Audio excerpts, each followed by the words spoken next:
बच्चों, आज की इस वीडियो में आपका बहुत बहुत स्वागत है। मैं आपको पद्य का पाठ दो रहीम पढ़ा चुकी हूँ और प्रश्नोत्तर कराने हैं जिसकी बारी आज है।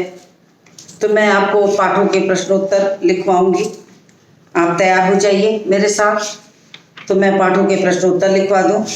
दोहे मैं आपको पढ़ा चुकी हूँ। तो मैं प्रश्नोत्तर शुरू करती हूँ। पहला प्रश्न आप अपनी पाठ्यपुस्तक से उतार लीजिए। मैं सिर्फ प्रश्नों को पढ़ूंगी, लिखूंगी नहीं।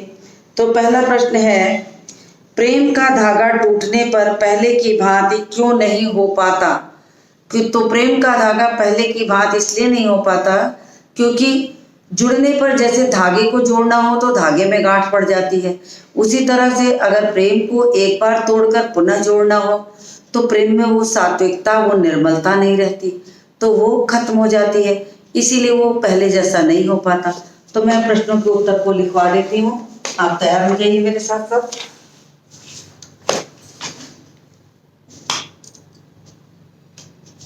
उत्तर नंबर 1,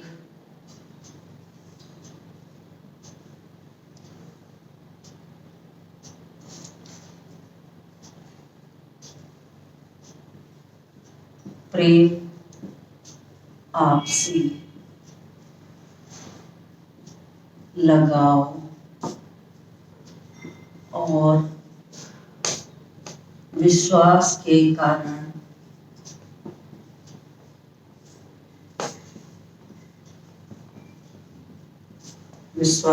कारण होता है। और यदि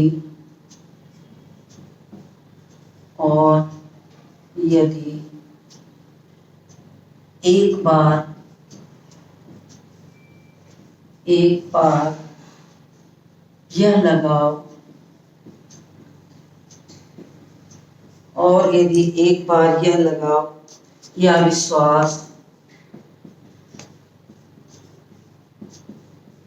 विश्वास टूट जाए तो फिर उसमें पहले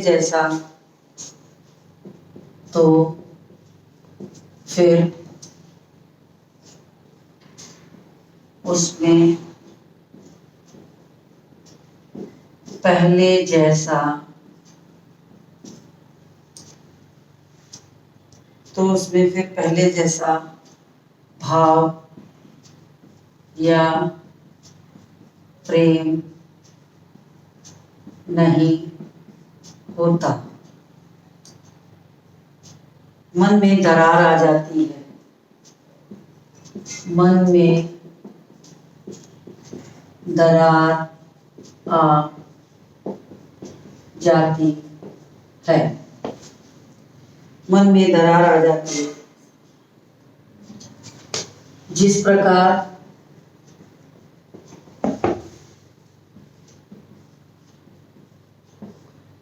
धागा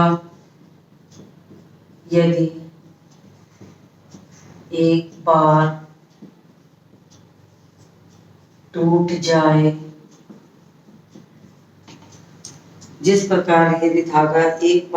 जाए और उसे हम जोड़ें और उसे हम जोड़ना चाहें तो उसमें गांठ डालनी पड़ती है। ठीक उसी प्रकार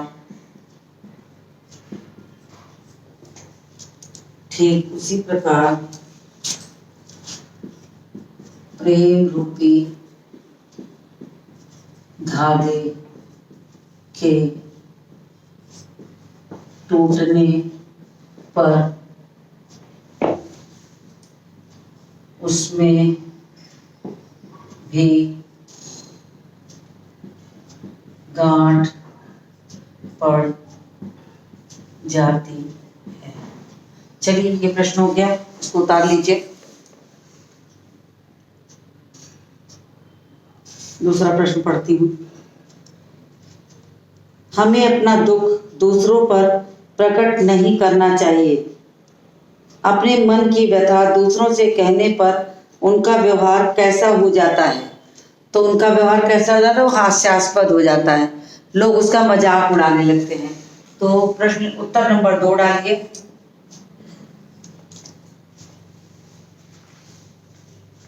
हमें अपना दुख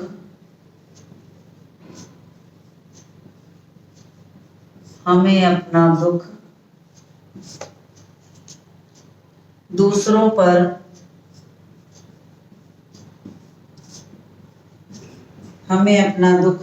पर प्रकट नहीं करना चाहिए। प्रकट नहीं करना, हमें अपना दुख दूसरों पर प्रकट नहीं करना चाहिए, क्योंकि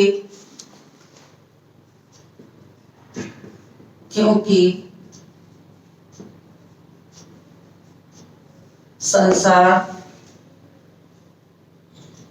उसका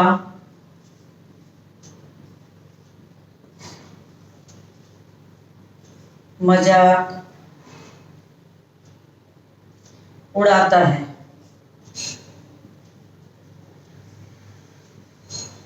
क्योंकि संसार उसका मजाक उड़ाता है। हमें अपना दुख अपने मन में ही रखना चाहिए।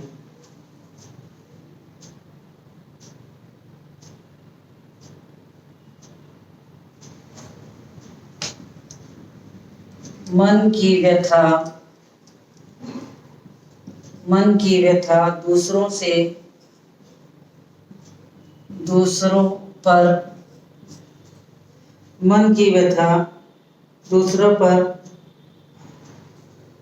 दूसरों पर जाहिर करने पर वह परिहासपूर्ण हो जाता है, यानी लोग उसका मजाक उड़ाने लगते हैं। तो इसका भी स्क्रीनशॉट लीजिए। फिर मैं अगला प्रश्न करती हूँ। अगला प्रश्न है, रहीम ने सागर की अपेक्षा पंक जल को धन्य क्यों कहा है? रहीम ने सागर की अपेक्षा पंक जल को धन्य क्यों कहा है? तो इसलिए कि लघुजिय पियत अघाय, सागर के जल को कोई पी नहीं पाता, और वो जो पंक जल है उसे जीव जंतु भी पीकर संतुष्ट हो जाते हैं। चलिए, तो तीसरा प्रश्न लिख देती हूँ। रहीम ने सागर की अपेक्षा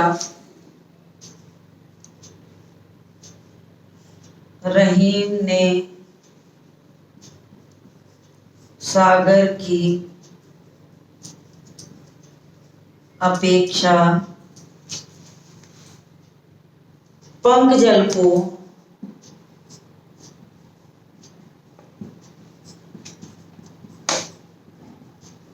धन्य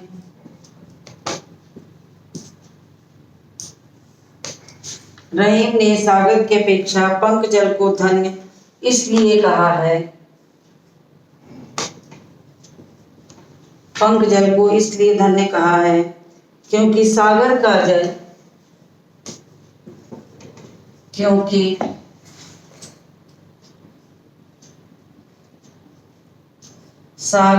का जल खारा होता है।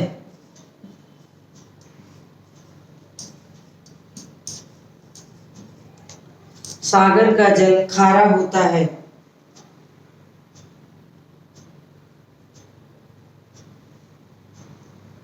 वह किसी की भी प्यास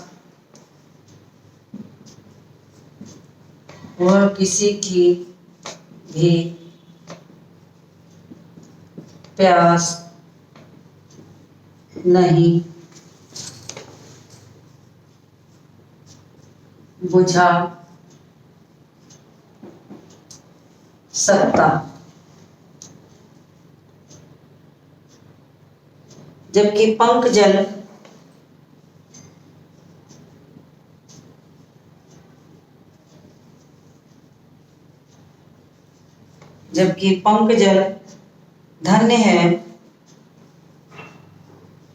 धन्य है जिसे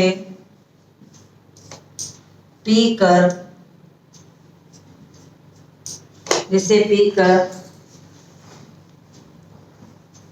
छोटे छोटे जीव जंतु भी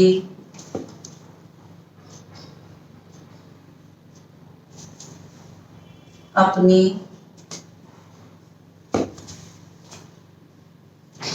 प्यास तृप्त कर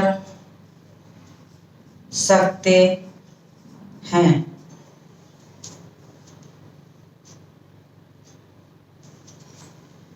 इसलिए कवि को पंख जल श्रेष्ठ लगता है। चलिए स्क्रीनशॉट लीजिए।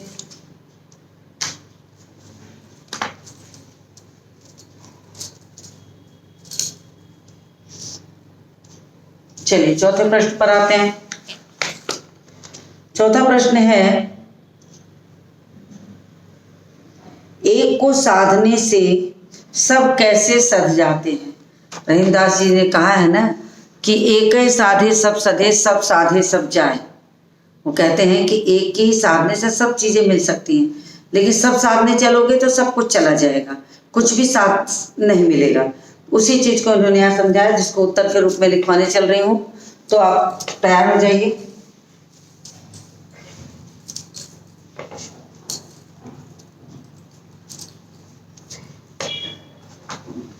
चलिए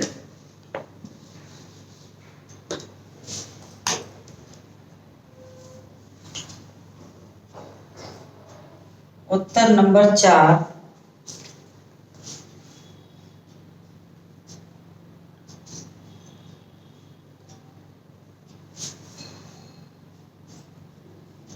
एक बार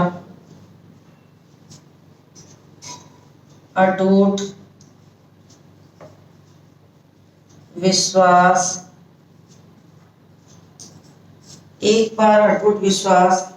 करके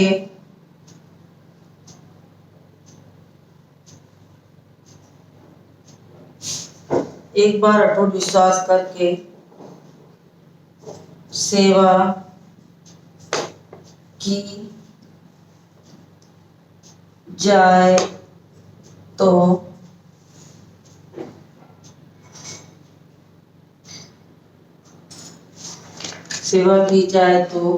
कार्य अवश्य सफल होता है।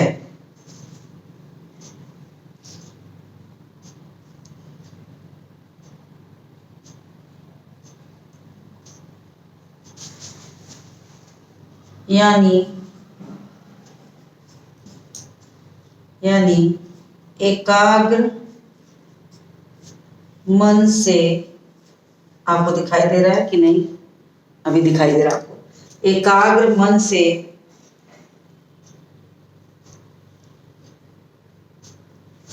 यदि एक बार में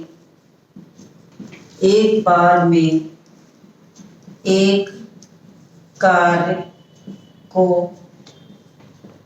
किया जाए तो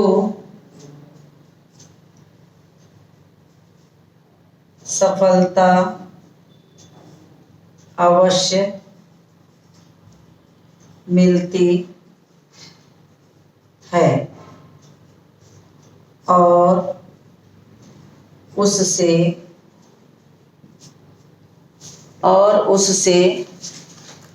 और उससे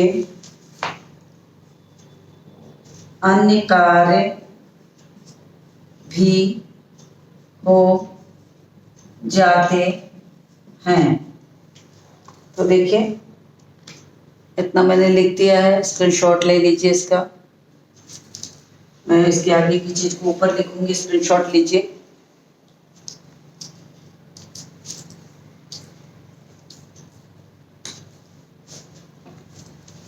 चलिए अपने स्क्रीनशॉट ले लिया होगा, इसको रब करती हूँ। कल से पाठ का नाम भी इधर लिखूंगी तो इतने ऊपर और मिल जाएगी जगह आपको मुझे लिखने के लिए।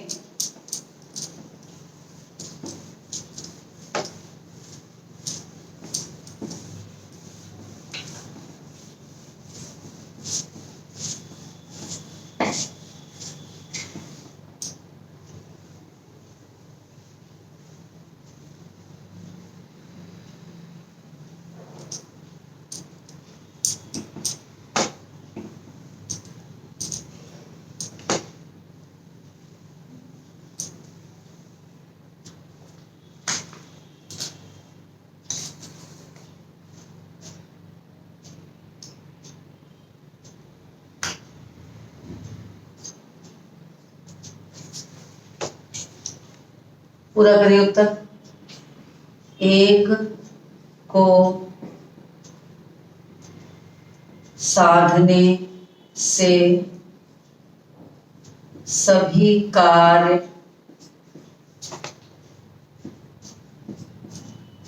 सिद्ध हो जाते हैं। एक को साधने से सभी कार्य सिद्ध हो जाते हैं। जिस प्रकार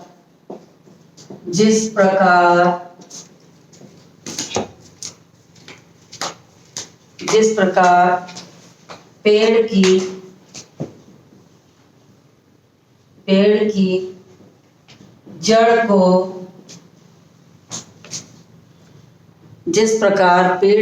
जड़ को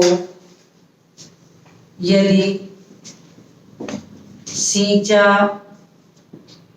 जाए तो उसका लाभ उसके फूल और पत्ते सबको मिलता है। तो देखिए ये बात यहाँ कही गई है कि उसके साथ साथ उसके फल फूल और पत्तों को भी उसका लाभ मिलता है। इसीलिए कवि ने कहा है, एकै साधे सब सधे, सब साधे सब जाए, रहमत मूले सींच वो, फूले फले अघाए। तो ये बात यहाँ कही गई है। इसका उत्तर मैंने लिख दिया है, आप इसको देखकर उतार लीजिए। मैं अगला प्रश्न तब तक पढ़ती हूँ। अगला प्रश्न है, जलहीन कमल की रक्षा सूर्य भी क्यों नहीं कर सकता। प्रश्न दोहरा देती हूँ कि जलहीन कमल की रक्षा सूर्य भी क्यों नहीं कर सकता। तो कहा गया है कि जब अगर अपनी संपत्ति न हो तो कोई किसी की रक्षा नहीं कर सकता। तो मैं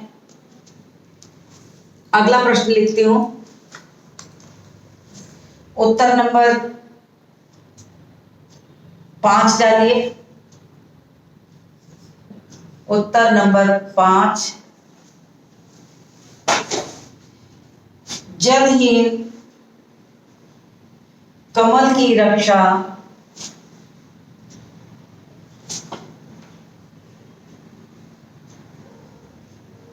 जलहीन कमल की रक्षा, अब उतारते चलिए। जलहीन कमल की रक्षा सूर्य, जलहीन कमल की रक्षा सूर्य भी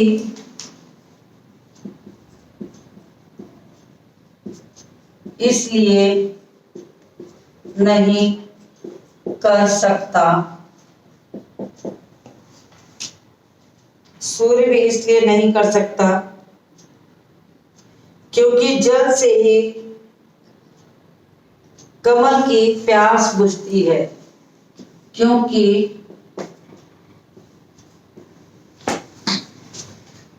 जल के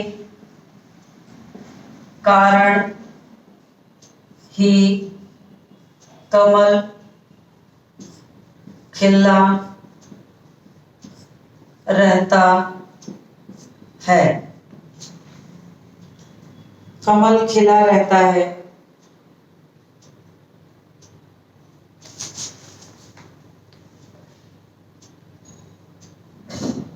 उसका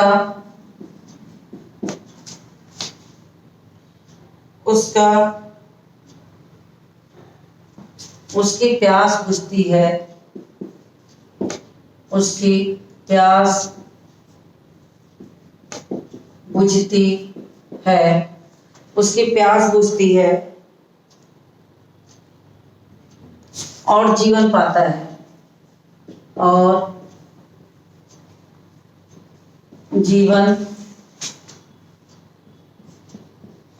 पाता है, और जीवन पाता है। वास्तव में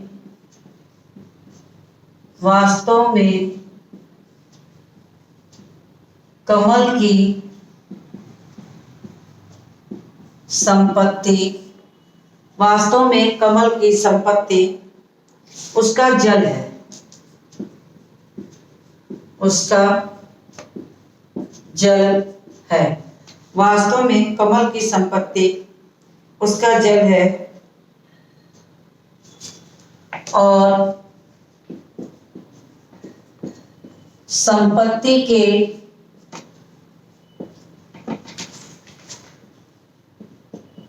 नष्ट हो जाने पर कोई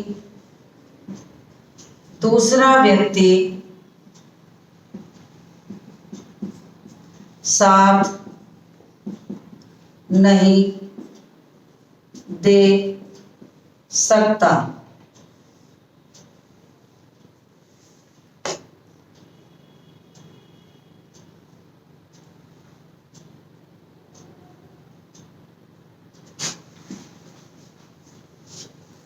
यदि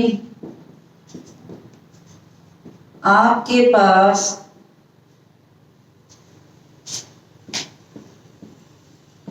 संपत्ति है तो हजारों मित्र होंगे, परंतु संपत्ति के नष्ट हो जाने पर, परंतु संपत्ति के नष्ट हो जाने पर कोई किसी का साथ नहीं देता।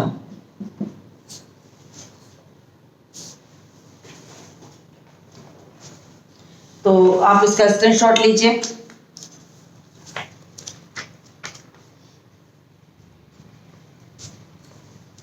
संभवतः आपने इसका स्क्रीनशॉट ले लिया होगा, मैं बिल्कुल किनारे हूं।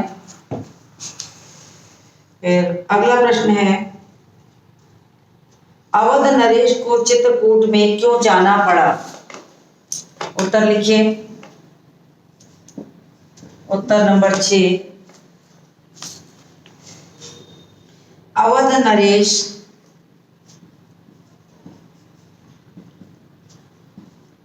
अवध नरेश श्री राम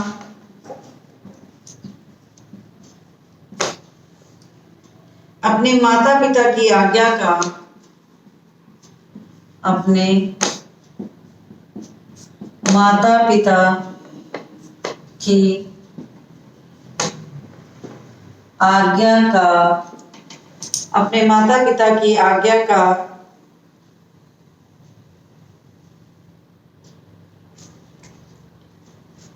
पालन करने के लिए पालन करने के लिए पालन करने के लिए 14 वर्ष तक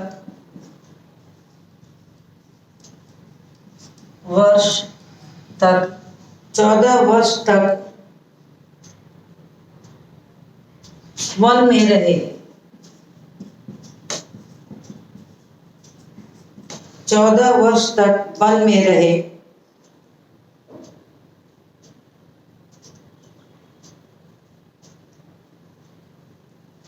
तब वे चित्रकूट जैसे रमणीय वन में रुके रमणीय वन में रुके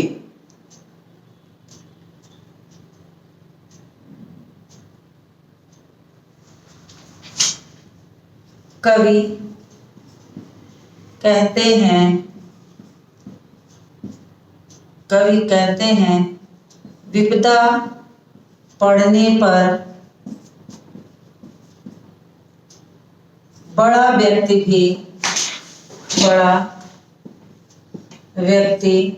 भी ईश्वर की शरण में ही जाता है।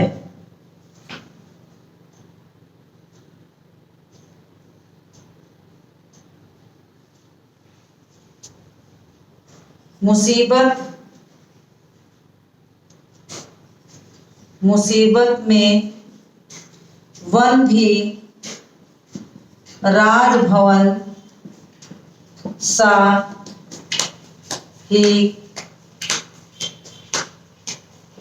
प्रतीत होता है। तो इस प्रश्न को भी आप उतार लीजिए, मैं बिल्कुल किनारे हूं, स्क्रीनशॉट लीजिए इसका। कहने का मतलब भगवान राम की कहानी का उदाहरण दिया गया है कि जैसे 14 वर्ष का वनवास था, तो 14 वर्ष के वनवास के बाद को उन्हें 14 वर्ष के वनवास के लिए उन्हें जंगल जाना था माता पिता की आज्ञा को पूरा करने के लिए। तो माता पिता की आज्ञा को पूरा करने के लिए वो वन में जाते हैं। तो उन्हें चित्रकूट वन भी जो है वो कैसा लगता है, जैसे लगता है कि कोई रमणीय प्रदेश हो। तभी उन्होंने कहा कि जा पर विपदा पड़त है सो आवत यह देश, जिस पर विपत्ति पड़ती है वही इस देश में आता है, भगवान की शरण में चला आता है। तो यही इसमें कहा गया है। इसके बाद एक प्रश्न और है, नट किस कला में सिद्ध होने के कारण ऊपर चढ़ता है? तो नट जो है वो कुंडली को समेटकर चक्र के बीच से निकल जाने की कला में माहिर होता है, इसीलिए वो जो होता है ऊपर चढ़ पाता है। तो 6 तक के प्रश्न आप लिख चुके हैं। अब मैं लिखवाने चल रही हूँ प्रश्न संख्या 6, तब तक आप इसका स्क्रीनशॉट लीजिए। तो मैं अब इसको 6 वाले प्रश्न पर आती हूँ। उत्तर संख्या 7, नट कुंडली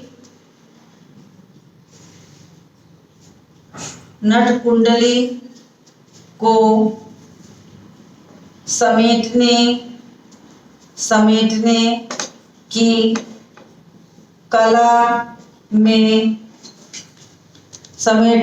कला में माहिर होता है जिससे वह अपने शरीर को चक्र के भीतर से निकाल कर ऊपर चढ़ जाता है।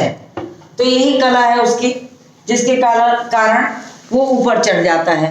तो मैंने आपको 7 क्वेश्चन लिखवा दिए हैं, आप इसका स्क्रीनशॉट ले लीजिए, फिर आप इसको उतारते रहिएगा। मैं बिल्कुल किनारे हूँ। चलिए, इसके आगे के क्वेश्चन को मैं इसके बाद की वीडियो में लिखवाऊंगी। तो आज की इस वीडियो को मैं समाप्त करती हूँ और मिलती हूँ आपसे अगले वीडियो में।